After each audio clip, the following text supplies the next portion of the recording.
in Japan, karate is not just about punches and kicks. It's a part of self-discipline, respect and inner strength.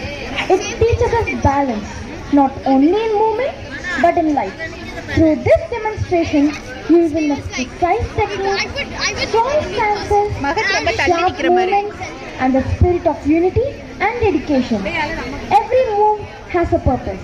Every motion reflects practice and concentration. Oh, first இது மாதிரி ஏதோ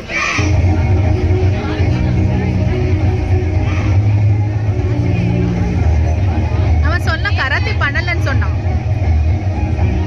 பண்றாங்க.